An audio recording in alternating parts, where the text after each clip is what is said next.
Firstly, we would like to thank the United Nations Office of the High Commission for Human Rights, Geneva, in particular UN Voluntary Trust Fund on Contemporary Forms of Slavery, and team of trained volunteers.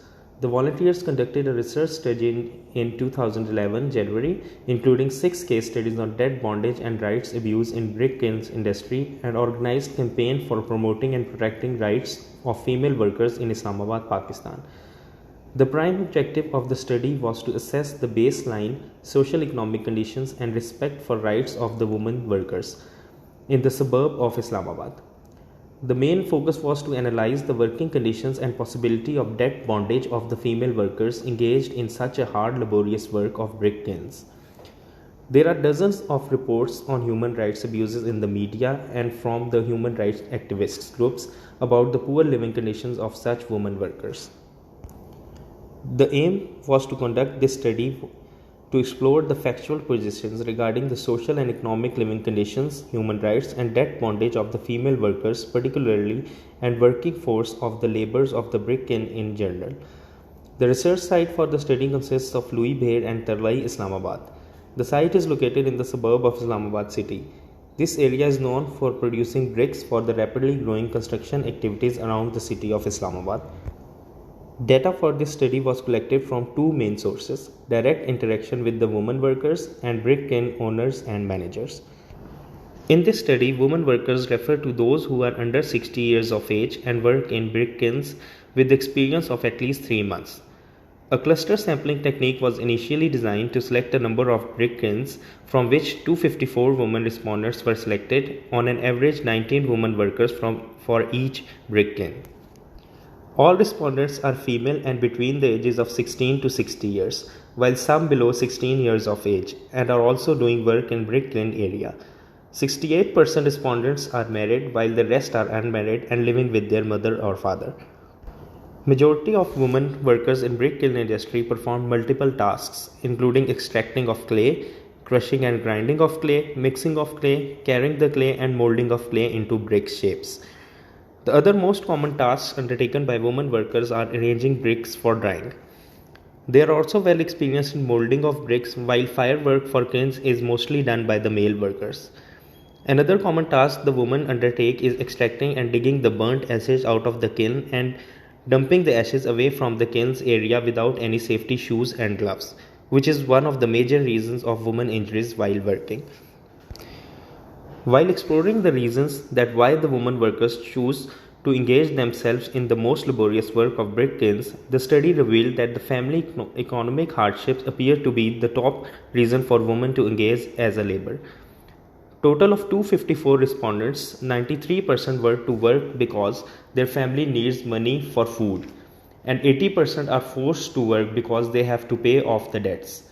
However, the incentive for them in kiln work is the rent-free house given by the owners. About 56% women workers are engaged on contractual basis doing the jobs along with their families, while rest are working on daily or weekly payment basis. This shows that majority of the women workers and their families are living below the poverty line, and the money they are earning is quite insufficient to fulfill their day-to-day expenses. The study also includes the health conditions of the women workers. 90% respondents have said that their health conditions become worse than before when they started the work here.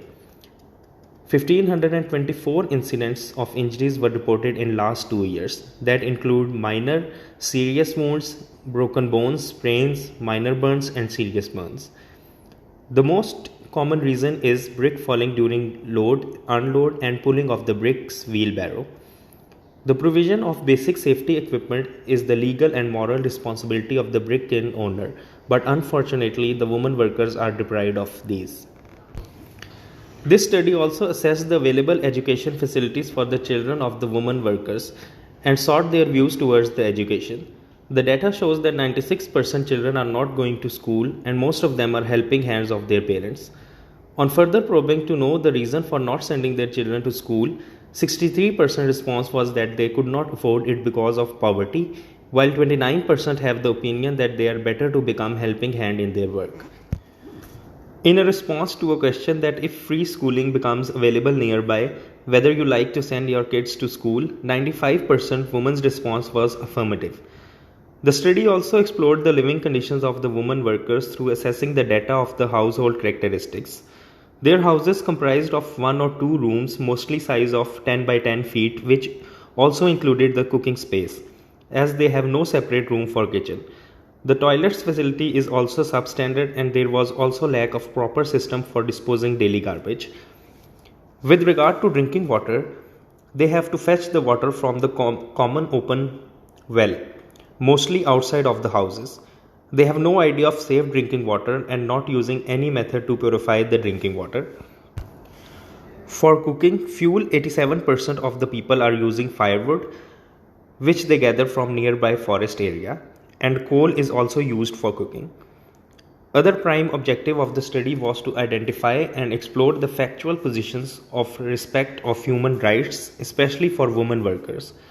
In this regard, there were 28 incidents reported of misbehaving and beating, including rape, during the last 2 years. The case of human rights abuses could be more, as generally due to social cultural taboos, such cases are not brought in public. 87% of the correspondents refused to talk about any disrespecting incidents they faced. This situation of debt bondage is also very critical. 90% of the respondents were under debt of the owners for more than Rs 25,000. In response to a question that if you receive some extra money from any source, what would be your priority? 66% women respondents said that they would pay back the debts to the employers and quit the present job, while 32% chose to buy better food and new clothes. 98% of the workers had no idea to get microfinancing facility from the government and haven't applied for any type of loan. The trend of saving from the income is less than 3%, and 51% have the view that their financial condition is worse off from the previous year, while 45% said that there is no change in their financial condition as compared to previous year. On the other hand, it transpires from the analysis of the questionnaire filled by the Brick Kilns owners that the advances and loans to the workers is a facility to them, and they also categorically refused of any incident of human rights abuses to the women workers. As observed by the interviewers, overall health conditions of the women workers were not good. 70% were weak due to insufficient balanced food, and 26% were of average health. The conclusion of the study was that the eradication of bonded labor from the brick kilns needs some concrete steps like registration of kilns, as Supreme Court has already ordered, reconstitution and activation of the vigilance committees. Monthly reports should be submitted and issued by the committees and other concerned government agencies. Increase awareness among both workers and owners. It should also have a comprehensive plan of action, which should be a model focusing simultaneously on all aspects and strategies that the threat of bonded labor can be eradicated. Due to non-implementation of the labor laws, thousands of laborers along with their families are living in a condition of slavery. Brick Kiln industry is notorious for the system of bonded labor, where laborers not only economically exploited, but their rights to mobility, education, expression, and physical integrity are frequently being violated. In the end, I would just like to say that together we can achieve the impossibilities.